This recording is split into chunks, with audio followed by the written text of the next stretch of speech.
Welcome to Vendetta Sports Media. It is NBA preview season, and the previews are rolling on. We've got a bunch already posted on the YouTube, and today, Jiarmani and I are here for the Charlotte Hornets.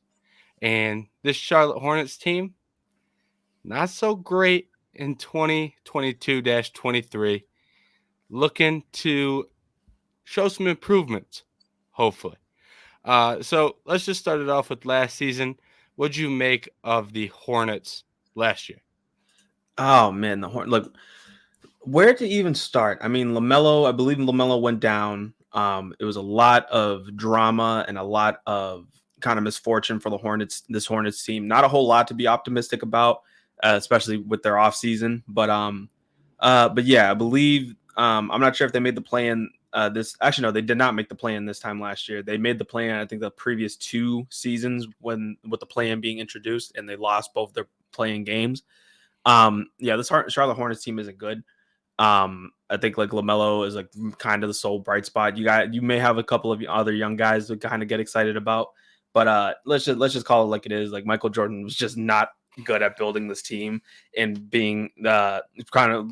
I'll even go out, and it's probably not even a hot take to him being just a bad owner overall. With this Charlotte Hornets / Charlotte Bobcats team over like the last 10 years or so. But yeah, like they have going into the offseason, like Brandon Miller and a couple of like young guys. It just like you would think them just drafting Brandon Miller, that should have been like their only offseason like notes, but just their offseason was just more or less a mess. But yeah, the Charlotte Hornets team is in the gutter right now, so they're still just having to try to trudge along and trying to just hope LaMelo and Brandon Miller and whatever young guys they get find their way into superstardom and just start bringing this team to a place of relevancy. Yeah, and I mean LaMelo played 36 games last year, so you're like, and I did the Pistons preview with Anthony, and like Cade played 12 games, so there's just certain rosters out there where if you lose your best guy, you're just not gonna be good. Like the Charlotte Hornets are a team where if LaMelo goes down, the rest of the roster is just it's simply not good enough. And 36, it's not like he missed the whole season. He played a decent portion of these games, but still, um, for the overwhelming majority, you don't really have much going for you if he's only playing 36 games. Outside of him, Scary Terry, had a good season, but I don't really like Scary Terry being my number one option. PJ Washington had a good year. Don't really like PJ Washington, highlighting my team for having a good year. Um, like you said in the offseason, they didn't really change much. The draft, they brought in Brandon Miller, Nick Smith Jr., Amari Bailey. We'll see how Nick Smith Jr. and Amari Bailey play, but Brandon Miller is obviously the headliner there. Drafted him over Scoot Henderson. A lot of pressure coming in. They lose Kelly Oubre, Dennis Smith, Kai Jones, a couple other guys that didn't play a ton of minutes. So we're looking at almost the same roster, and they did bring back Miles Bridges, which I know a lot of people were not happy about, and for very valid reasons. But this Hornets roster is practically going to look exactly the way it's looked the last year and the year before. Yeah, like just naming off a couple of those guys, like obviously former Celtics legends in Scary Terry and Gordon Hayward. No, but in all seriousness, Gordon Hayward, and I think guys like Gordon Hayward and Terry Rozier, like those guys, hopefully they look to move them sooner rather than later. Like I'm not gonna say Terry Rozier is a bad player, but I can't say that like he's a quality player. He's averaged nearly 20 points per game ever since the last like 3 seasons being in Charlotte. Dennis Smith Jr. finding his way to Brooklyn after getting some quality minutes for Bad Hornets team, obviously. But that's, and then like the whole Kai Jones situation. He like, if you were watching those lives, I wasn't personally, but I had my brother. He was telling me like he was saying like some crazy stuff, saying like, "Oh, I'm the greatest player of all time," and this, down the other. So like, I hope he's in a good place. Yeah, that's kind of like just putting the Hornets' organization in a nutshell. Just like, just not all there. Yeah. But I'm hoping that Brendan Miller is just another piece to that puzzle. and having like LaMelo, a full season of LaMelo, he played well. Obviously, he's their best player, but Brandon Miller, hopefully, he has a great breakout for his first season. Even I guess like the best thing they can hope for is he has a rookie of the year style season. And I think like he has the ability to kind of live up to the expectations of being a top pick. But it's just about just trying to. It's about culture building. It's really, you're not gonna win a ton of games this year. Just hope the young guys stay healthy, they develop. But no, but yeah, try to just get rid of any quality players like Gordon Hayward and Terry Rozier, and try to see what you can get back for them, and just really start building just that culture, because I don't think any key free agents are going to sign with the Charlotte Hornets or anything like that. So you gotta build from within. And it's not even to slight that franchise or anything like that, but it's like just historically that's not been a key free agent destination, obviously. Um, so it's just something you're gonna have to build this team from the ground up, and it's mainly just for me. It's just about building the culture and building a winning team from within. And it starts. It seems like it's starting with LaMelo Ball and Brandon Miller.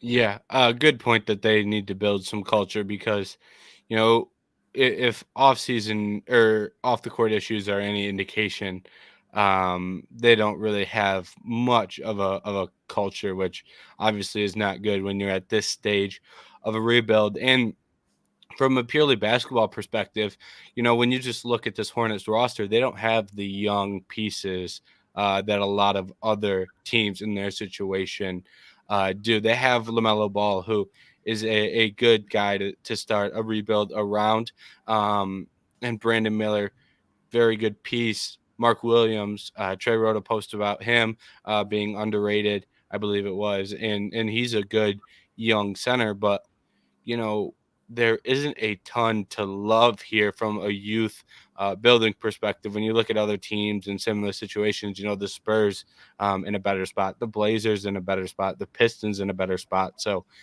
I think this is going to end up being a situation where the Charlotte Hornets are probably, in my opinion, they're probably going to be looking to sell off some pieces, and they're probably going to be a team that looks to tank at some point in this season, just because you need one or two more elite prospects to build around, and you need some more draft capital for the future. So I think that may be the situation this team, or the path this team heads down.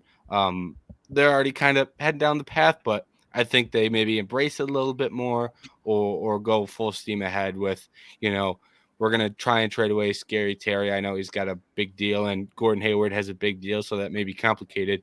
But there's some veteran pieces here that may interest some teams at the trade deadline.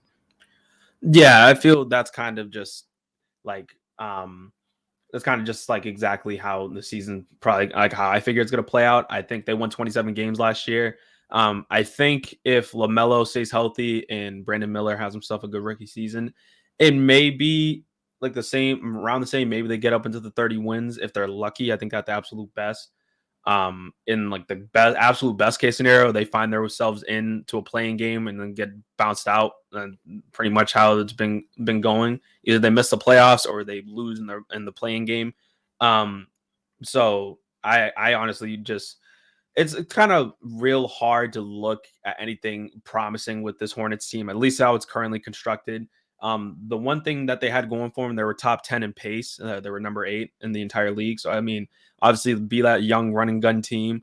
Obviously, you're going to be in for a long season. Just hope that your team tries to remain competitive. But honestly, it looks like it's going to be another rough season out there in Charlotte. And they finished 14th in the Eastern Conference. I wouldn't be surprised if they find themselves right back there. But see what the young guys can do, and then pretty much, yeah, and just embrace the tank, and yeah, just see about getting a top pick next year. Yeah, I filled out my conference standings projections, dropped those in our NBA chat, and that's right where I had the Hornets was 14. Only team in the East that I had doing worse was the Wizards. And I think this Hornets team, could win games if they really, put their foot on the pedal, but I don't see that being the case. And maybe they take advantage of a bad Eastern Conference. The play-in, to get to the play-in in the Eastern Conference, you don't need to be that great of a basketball team, if we're being honest, especially who knows what's going to happen with teams like the Bulls, like the Raptors. It feels like those teams could implode any moment. So maybe some carnage happens in front of them. Maybe there's an injury to some players on some other teams. Maybe they can slip up the Eastern Conference standings. But I don't see this being a very optimistic season for the Hornets. But at the same time, guys like LaMelo, I guess LaMelo doesn't really need experience, but guys like Mark Williams, Nick Smith Jr., Amari Bailey, these are guys that you can all give minutes to and see what happens, and figure out if you have pieces for the future or if you have more holes to fill for the future. And I think that is valuable information if you're, the Hornets or a Hornets fan. And speaking from experience, because I'm a Pistons fan and I went through it last year, so this type of season can be a little bit more beneficial in the long term than some people may say on the outside. Looking at this Hornets, like the Hornets' record the last couple of years, when LaMelo was healthy, when he played, like in the 21-22 season, when he played 75 games, they won. Let's see, they won 43 games, so they were above 500 and they finished 10th. So I mean, like pretty much if LaMelo stays healthy, like this team can be a pretty good team because I think the supporting cast he had with that was a 20 point per game Miles Bridges, obviously before all the nonsense going on with him happened. But I think they can get, like, pretty much it's contingent on how well LaMelo is at staying healthy this year, because I think he's going to take another leap. He averaged like 23 a game. I feel like he can be easily at his very best can be a 25-10 guy. Tall point guard, obviously knows he wants to get his teammates involved, and he knows he can shoot the ball.